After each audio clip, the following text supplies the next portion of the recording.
Hey everybody, welcome to the Elevate Talk Show. I am your host, Deanna Johnson-Cawthon. And I'm Adrianna Cawthon, your co-host, and we're the mother-daughter talk show that's here to elevate your family. If you haven't done so already, please take a second to like this video and to subscribe to the Elevate Talk Show so that you don't miss any of our upcoming episodes. Yes, and in today's episode, during our Around the Town segment, we are going to take you to none other than the Biltmore Estates in Asheville, North Carolina. If you are looking for an upscale, grand experience, then the Biltmore Estates is the place that you want to be at. So stay tuned as we take you to our adventures in Asheville, North Carolina. And then in our perspective segment, we're going to ask the question. We've asked the question, and the question is this: is raising a family more difficult today than it was when you grew up? So that's the question that we're going to be talking about in our perspective segment. And then in our continuing the conversation, we have an interview where we sit down with Captain Dominique Darby. Captain Darby is with the Peach Crest Corps Salvation Army here in Decatur, Georgia. And we talk about what the Salvation Army does to come alongside families to help them, particularly families that are struggling and having difficulties. So you want to stay tuned for our conversation with Captain Dominique Darby. Well, we got a great show for you planned. We have to take a little break, but don't go away. We will be right back.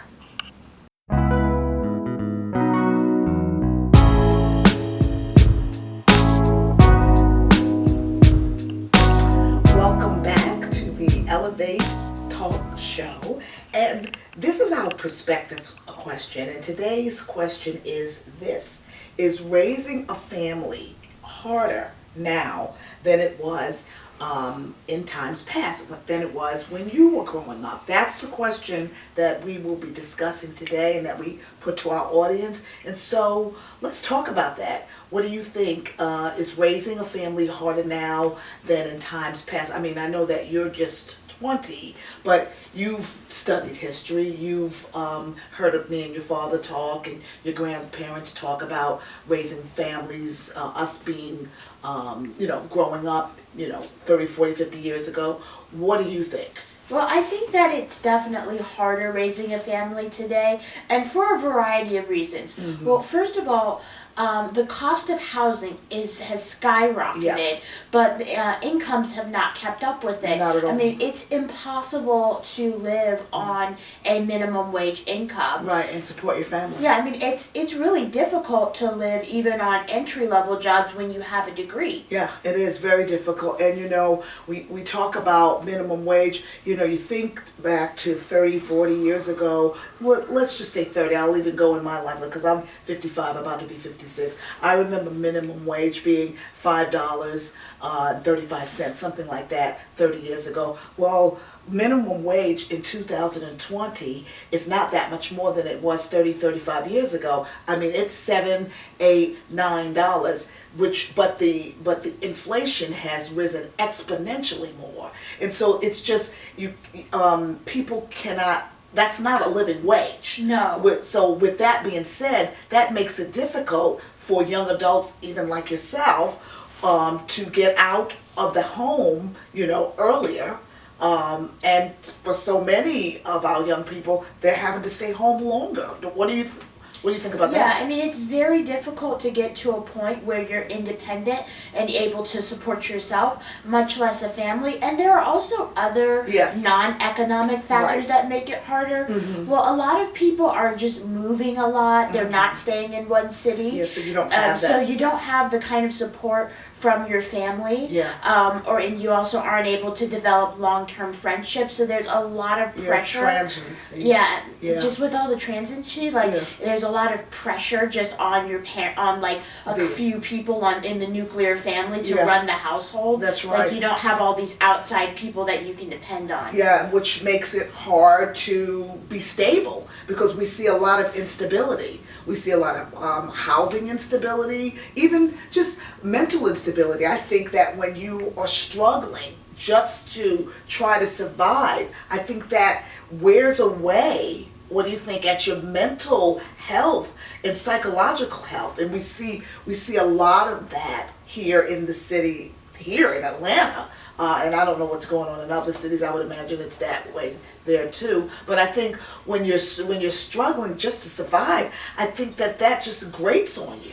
Yeah, and like even just like from the relational standpoint, if you're moving around and you're not with your other family members, Yeah. and you don't have all these friends, Yeah. it places a lot of pressure on Yeah. you as a parent because Yeah. your kids don't have other adults that they can be around, Yeah, that and go it into also that. really puts a lot of pressure on your significant other, Yeah. because you don't have all these other friends that you can talk to and depend on. Absolutely, absolutely. And so those are some of our thoughts, our perspective. We'd love you to answer that question. Just go to our YouTube page and go to the comments and answer the question. Is raising a family more difficult now than it was in times past? We are going to take a break, but we're going to come back and continue the conversation with Captain Dominique Darby. Don't go away, we'll be right back.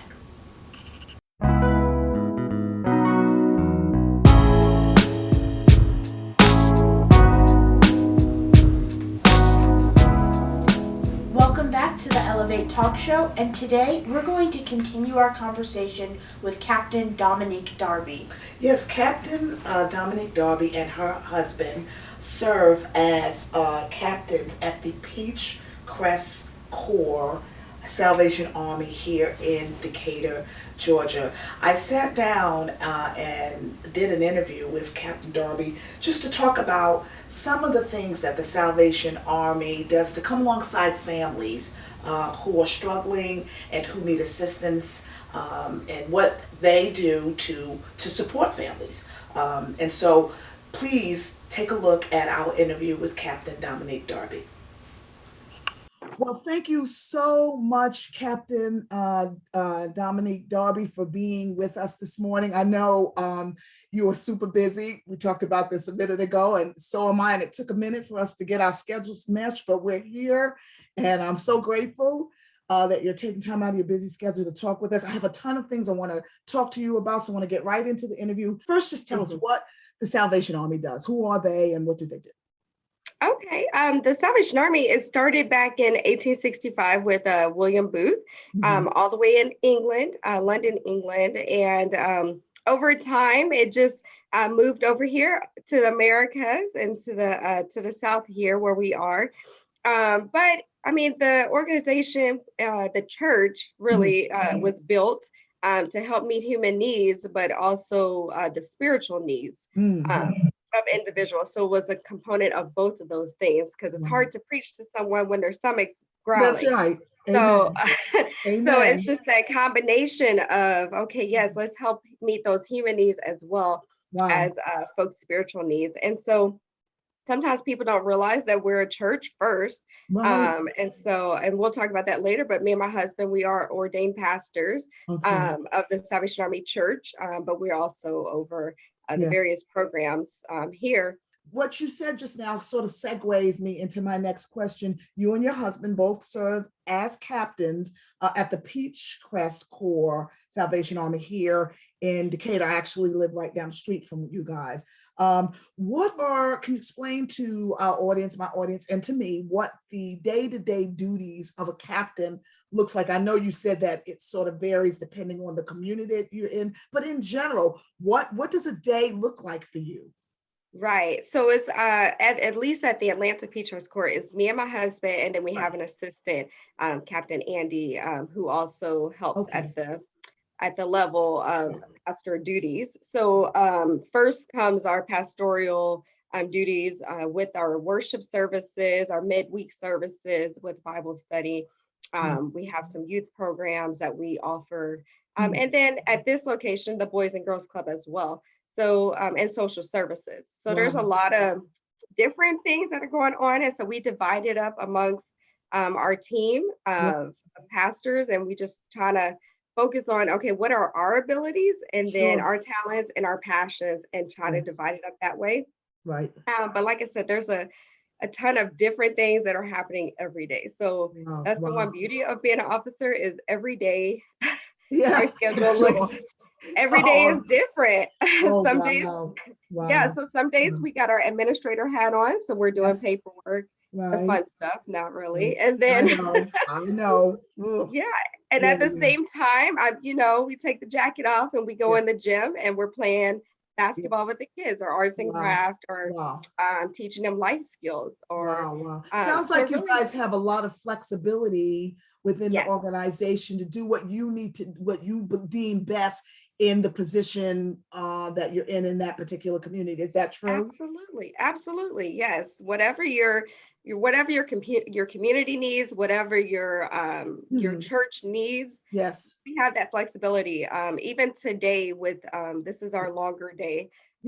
So I'm in the kitchen. I'm cooking up for dinner tonight, but at the same time, working on church programs per Sunday. And then we'll have our Bible study and adult ministries tonight. And in between there, work with our club kids.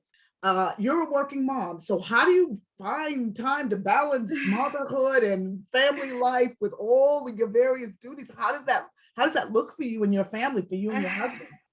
It's been a trial and error, and I think at least, and it's always a never-ending question of finding that balance. And I think some days we find it, and then some days some we're days just you don't. all some days you don't. You don't. We understand that for sure. My husband's been a youth pastor. He's a communications officer for DeKalb County Office of the CEO, but he's also for 30 years has been a youth pastor. And I just remember those days when he was actively pastoring. He's not officially in that capacity right now, although we do still serve in ministry. But we spent so much time at the church with our children. Right. I mean, my youngest child was bringing her blankets and pillows to church to sleep in the church office. So we understand that it can be a tricky business to create that balance. So God bless you and your husband. Thank you. And we pray about it a lot. And luckily here, we found it's been very beneficial that we have the Boys and Girls Club. Yes. Because it was a hard move for my kids when we came from Kentucky. That was all they knew because they're younger. And so this was their first move. And so, but luckily we have the Boys and Girls Club, and we really saw it kind of come to fruition. Now they're really diving in there with those, with the kids, and they got their toes a little wet, on Wednesday nights, but now it was like all day, every day during the summer. Wow, that's great. That's great. Well, I'm glad that there was, sounds like there was definitely positives that came from the move, from a kind of a hard move when you're taking children away from what they, all they know. But sounds like they're adjusting. That's a blessing. That's a blessing. Absolutely. And to move on from that, to use that as a springboard about families, what can you share about how the Salvation Army comes alongside families to help them, ones who are struggling economically, or maybe even, emotionally? What does the Salvation Army do to help struggling families? Right. Well, I'll say even during the pandemic, one of the things that they started, it was almost like the Salvation Army went into disaster mode when we helped people in disaster services. And so they even opened up a hotline across the territory, across the whole, all the southern states, for folks to be able to call in, just because there's so much unknown, and people, like you said, psychological, all of the different things going on, emotional stress. And so there was a hotline that was opened up for people just to call and speak to a pastor, have someone pray with them, talk with them, help to connect them for different needs that they can help meet in various ways. So that was one thing that happened across all of the southern states for the Salvation Army. That's great. And then we just tried to find, like I said, we're local based. So we try to see, okay, what are the needs here? One of the things during the pandemic, I mean, we didn't know how was all this there was so much unknown. So we didn't want to stop helping people. So we just kind of got creative. So helping with drive-throughs to give out food for people who needed food assistance. They luckily was already working on an online system to help people with financial assistance. so people didn't have to be here face to face. Right. Instead, now you can put your application online to apply Yes. for assistance. Wow. Wow. So we still help here with financial assistance like electric bill, rent, Sure. assistance, Yes. where we can. We still help with those who are facing eviction. I know Wow. Cobb County right now, Mhm. the Yes. lift was Yes. just lift, on Yes. The banning moratorium. eviction. Yes. Yes. Yes, so we'll probably start seeing a flood of those, but we Yeah. do have some funding Yeah. to help with that as That's well. And great. then the basic things like food assistance, even with Yes. the kids. During the pandemic, there was a lot of parents, obviously, who chose to do virtual school, but Right. they still had to work. Right. So luckily, the club directors all came together and decided, okay, let's do a virtual Yes. lab, I guess, where the kids Yes. can come and the Really? parents feel safe. They can Yes. drop their kids off where they can still do schooling. Yes. It was tough for the staff, and they're Yes, I would now imagine. instead of doing fun things, they're like the teachers and the principals. But Yeah, it was yeah, a yeah, way yeah. to Yeah. help the families in Yeah. a practical way, just Yeah. giving them a safe place to let their kids come and spread out Yeah. and do their class. Wow. It sounded like you guys were able to pivot and do what you needed to do to make it work, even though it was a challenge. It was a challenge, but But we I think that's the key to organizations that really are in touch with the community versus people that just want to, do a little project and move on. I think you have to really, I think you have to be able to, do the brain work that allows you to pivot for the to meet the needs at the current moment. You know what I mean? Yeah. And it sounds like y'all were able to do that, and that's a real blessing to the community. I'm going to ask you this, and I'm sure there may be many things that come to mind, but what has been the greatest challenge in the work that you do in your role as a captain here in this particular community? Well, as we mentioned earlier, just the COVID situation, like we got a few months in trying to getting our groove to understanding what's happening in our community before the pandemic hit. That's So right. Then so everything changed. And everything completely changed. But anyway, but it's a joy, and we will keep y'all in our prayers, and we're looking forward to partnering with y'all. Us as a family and our church as a church family, and just we're hoping that others in the community will partner with you guys too, because y'all do a great work. And so thank you so much for taking time out of your busy schedule to be with us. Then we'll be talking soon. All right, it sounds good. Thank you so much. Thank you. Have a great day. Well, we hope you enjoyed our interview with Captain Darby. Please don't go away. We will be right back.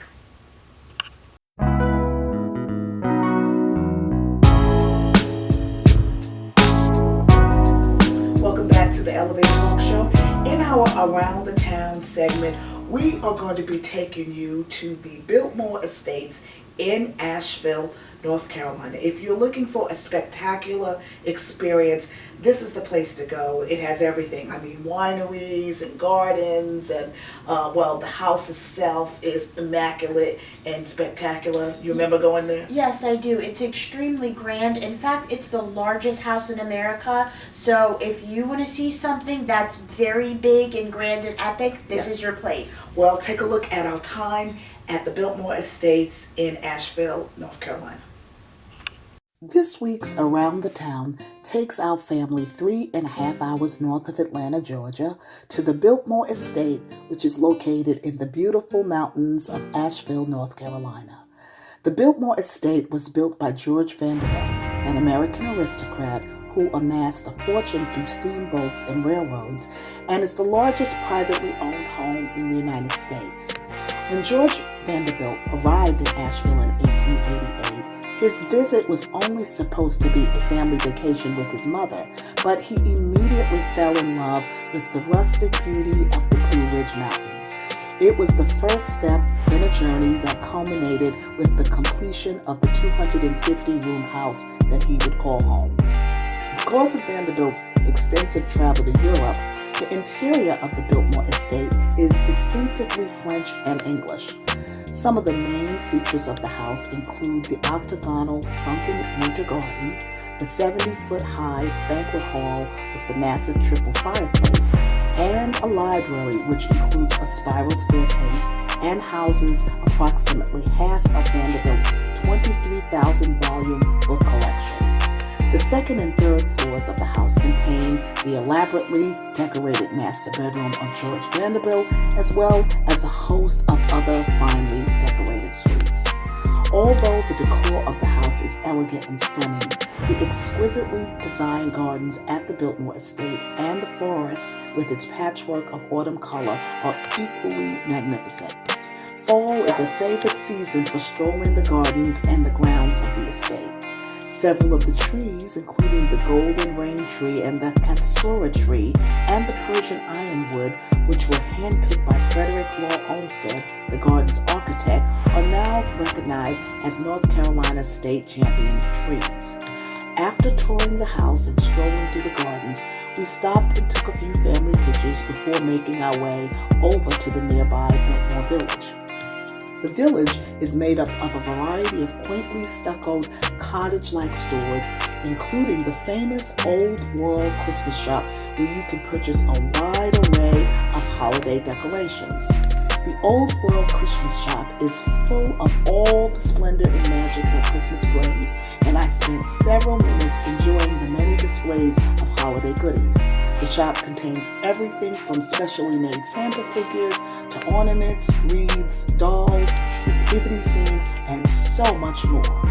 After poring over a treasure trove of items, I finally purchased a lovely cream-colored ornament decorated in 24-karat gold lettering to add to my collection at home. The beauty and splendor of the Biltmore Estate, surrounded by the majestic mountains in Asheville, was nothing short of spectacular, and our family was able to make memories that will last a lifetime. For more information about the Biltmore Estate, visit www.biltmore.com/visit. Well, we hope you enjoyed our video on our special time at the Biltmore. Don't go away. We've got more planned. We will be right back.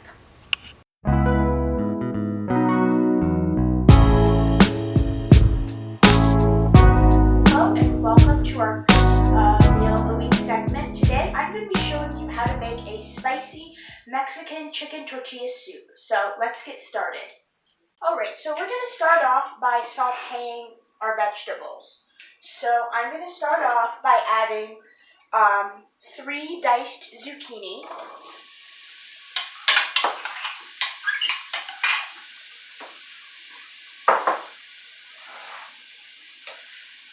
2 jalapenos with the seeds, but if you don't like super spicy food, you can take the seeds out. This is 1 large bell pepper,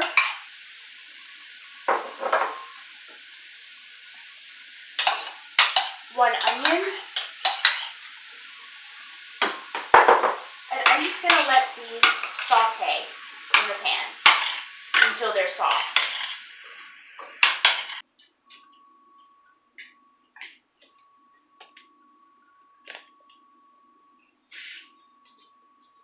Alright, so now that we've sauteed all the vegetables, we're going to put everything together and build our soup. So I've got 6 cups of chicken broth right here. I made some homemade broth, but if you want to buy store-bought chicken broth, that's perfectly fine. It'll be just as good.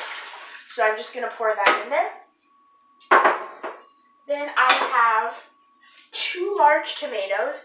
These are Cherokee purple tomatoes that I got from a farmer's market in North Carolina, but you can use any kind of tomatoes you want. I'm just going to stick those in there. And then I have chicken. I've got about 6 shredded chicken thighs that I cooked.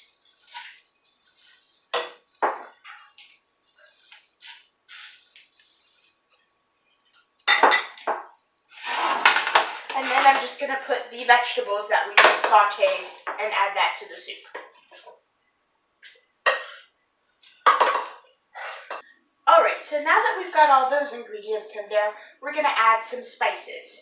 So I'm going to put in 2 teaspoons of chili powder.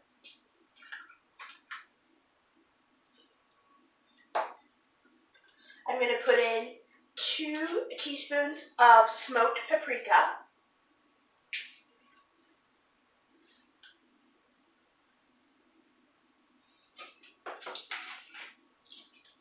And I'm going to add in 2 teaspoons of black pepper.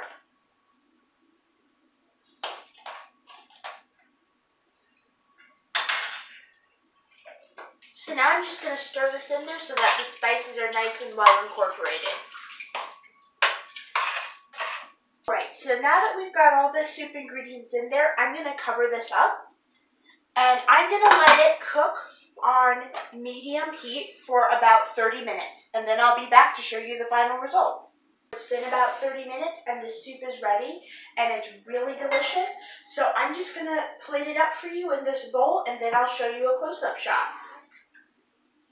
So I'm going to just stir it and put some chicken and all the good stuff in there.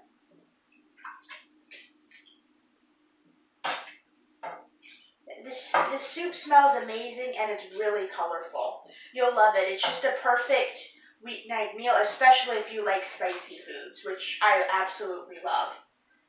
So I put some soup in the bowl. I'm going to stick a little more in there.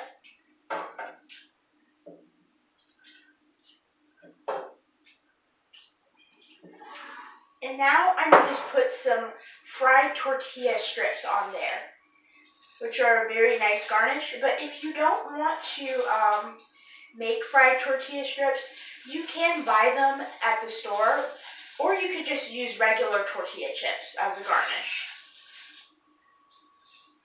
So I'm going to show you a close-up shot. Well, I hope you enjoyed this week's Meal of the Week, and I can't wait to see you again next time. Well, we hope you enjoyed that segment. We are going to take a little break. We'll be right back.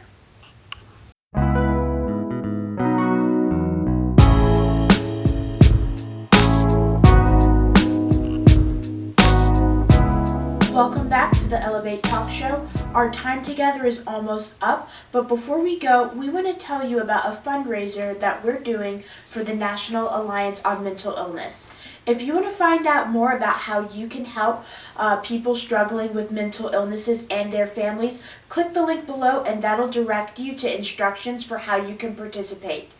Also, if you're watching on DeKalb 25, go to our YouTube channel, The Elevate Talk Show, and click on our latest episode, and the link for this is in the description. Yes. A great organization and a great cause. So please go and help us out and help out National Alliance on Mental Illness. Also, we want to remind you that the Elevate Talk Show puts out a new episode every Sunday evenings on our YouTube channel. The Elevate Talk Show also comes on the Comcast 25, and so you can watch us there at 7 p.m. on Sunday evenings, or you can go on to decab25.com and stream the show live there as well. So you can access us in multiple ways. So that's a great thing, right? Yeah. So please check us out Sunday evenings. Yes, and so thank you for being with us. Yes, thank you, and we can't wait to see you again next week. Yes, have a great week. See you next time. Bye now.